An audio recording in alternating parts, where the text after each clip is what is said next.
Hello and welcome to this week's episode of Merricks Garage. We are talking alternators today. What's the difference between a basic off-the-shelf alternator versus an aftermarket? Let's jump in, check it all out. I'll answer a lot of questions hopefully and probably create some confusion, but it's going to be a good time. Let's go, Merricks Garage. Everyone seems to think the electrical system in a truck involves the batteries.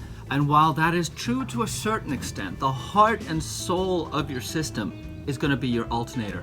The alternator is what creates the electrical current in a 12-volt format that feeds the batteries. Yes, the truck is running off of the batteries, but it's because the alternator is feeding them that they have the current, the amperage that they need. The alternator is often overlooked when it comes to electrical upgrades. Everyone puts in a higher cold cranking amp battery or a larger amp hour battery, all good things. But if you don't address the upstream feed, in this case the alternator, you're going to be left with dead batteries. So why should we even care about alternators? They seem to be a silent servant that just does their job until they don't and they leave you stranded. Now it's true, a good battery is crucial to any vehicle build, but without an alternator providing current to that battery and keeping it charged, you're dead in the water. My alternator has been slowly dying. I say that because I've been able to watch the voltage that is being delivered to the battery over time slowly decrease. A fully functioning alternator that is not being taxed by a system that is larger than its capacity should be putting around 14 or higher volts into the battery during operation at normal operating speed and temperature. That is what is enough to keep the battery full, meet the demands of the engine's accessories, and keep that battery healthy. Now, oftentimes, we go ahead with these vehicles, we throw on all kinds of stuff, lights, winches, compressors, you name it. All these things are very, very hungry for power. Now, while the stock alternator is a very good alternator, it's a stock alternator, and we do not have stock vehicles. Therefore, going to a custom alternator that's going to give you a lot more power is a very attractive alternative.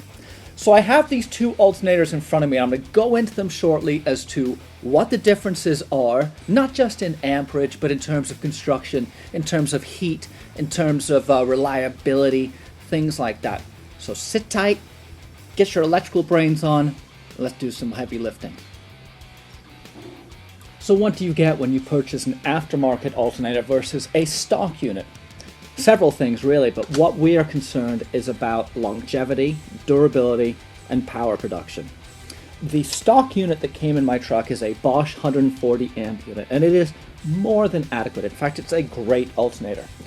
It's a great alternator for a stock application, but when you start adding dual batteries, lockers, compressors, winches, lights, you start taxing your system. Now, amperage in alternators, it is a demand system, meaning that the alternator is only going to produce the power that is required of it. The system is going to draw power whenever it's available. First, you're going to be drawing power from the battery, and the battery is going to be resupplied by the alternator. If the alternator cannot keep up with the demand that is being placed on it, then the batteries will start to degrade and lose power. You want a system that is going to be putting out more demand or equal demand to what is expected of it. That is when you keep a healthy battery. That's when you keep a healthy electrical system. So what do I get with this Mechman alternator versus the Bosch unit? The main differences between these two units are going to be refinement and attention to detail and manufacturing. This guy works perfectly adequately. It's got its windings, it's got its magnets inside, it's got its rectifiers and diodes. It does the job. But that's not what we're here to talk about. Let's focus on this guy. One of the first things you notice when you pull this guy out of the box is this guy right here. And why this is important to me is it shows this company stands behind that work and they stand behind the product that they're producing. It's going to give me my output at idle and my output at cruise. That's huge. 184 amps at 800 RPM idle. is going to be more than enough. At cruise, 1800 RPM, I'm putting 258 amps out. Keep in mind that the Bosch is rated at 140 amps, and at idle, I'm probably getting around 60. You can see right away the difference. I also love the fact that they give you this paper. They're that confident, and they've tested it and bench tested this guy. The main difference is going to be internal, stuff that we can't see. The windings on the stator, the electromagnets, the pole magnets inside on the rotor assembly. Those are the things that make the difference. All an alternator does is create an electromagnetic field by having a drive pulley driven off your accessory drive, spin a rotor inside that has alternating pole magnets on it around this coiled wire. This coiled wire interfering with the magnets as they rotate creates the electromagnetic field that we convert from alternating current into direct current that the truck can use. How does a company like this get more power out of an alternator if they're using the same RPM? Well, it's in build quality. You will notice that these wires are much more tightly wound than they are over on this guy. They're also square. This is what is called a hairpin stator. By moving to a square stator wire instead of a round stator wire, you're able to reduce the distance between the wires and pack them closer, increasing surface area, increasing opportunity to create electromagnetic force. In addition to the windings, you're also going to find that the electromagnetic poles on the rotor are much more tightly packed too. So producing more current, now we have to deliver that current. And we do that directly through the rectifier and diodes. The rectifier is going to take that alternating current and turn it into a direct current through the diodes. Now the diodes is a simple one-way valve. That is what a diode does. It produces a gate that allows electricity to flow one way, but not another way. By incorporating 12 diodes into the rectifier assembly of this alternator, they're able to take that giant pool of amperage, convert it into DC current, and spread the load across 12 diodes, reducing heat, reducing wear and tear, and increasing efficiency. Do you need something like this? I don't know. It all depends on what the loads your system is experiencing. If you're experiencing premature battery failure, if you're experiencing low batteries, you might want to check into your alternator and make sure that it is putting out the voltage or amperage that is necessary to keep that battery fully charged. In anticipation of the alternator coming in today, I wanted to change the supply and ground that I run from my alternator to my battery. Right now it's just running through, I think it's probably like a 6 gauge. I'm going to drop that down to a 1. You saw me the other day down at West Marine picking up marine grade cabling. I love marine grade stuff. Not only is their shrink wrap, their adhesive lined, everything is tinned and corrosion resistance, the tolerances are much higher, and marine grade stuff is just the way to go in my opinion for electrical connections. I went with a 1/0 gauge. I think we're going to call that a 1 gauge wire. It is massive. It's like the size of my thumb or index finger. It's important to recognize that this is the connection between your generator, alternator, and your battery.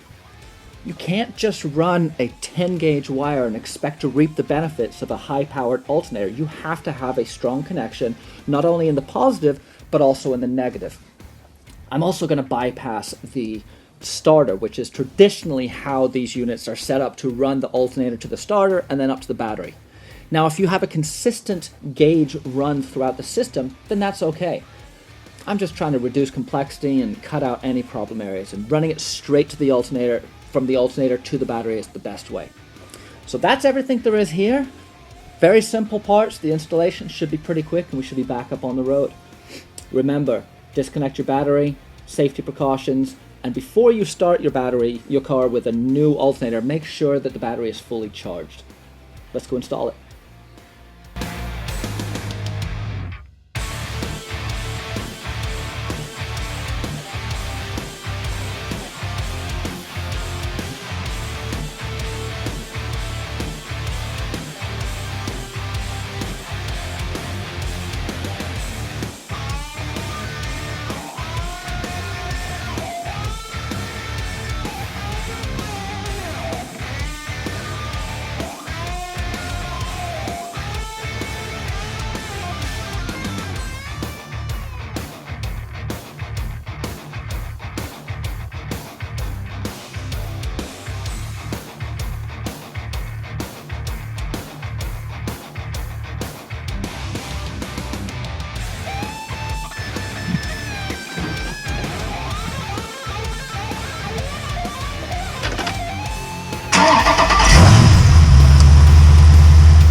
So I was able to get out on a little test drive here, and boom, everything is rocking. The hood's up just because I was checking things out.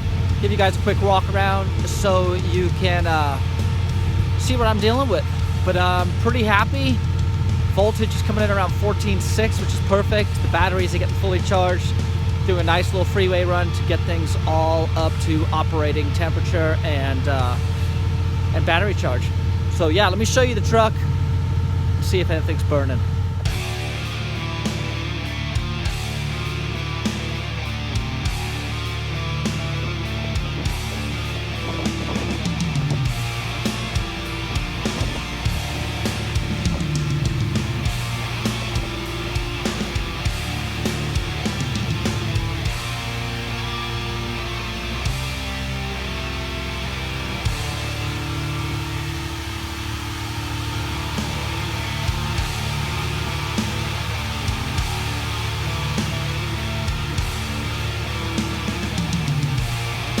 So this is the first time I've really been able to take it out since I did the links, and everything seems to be operating well.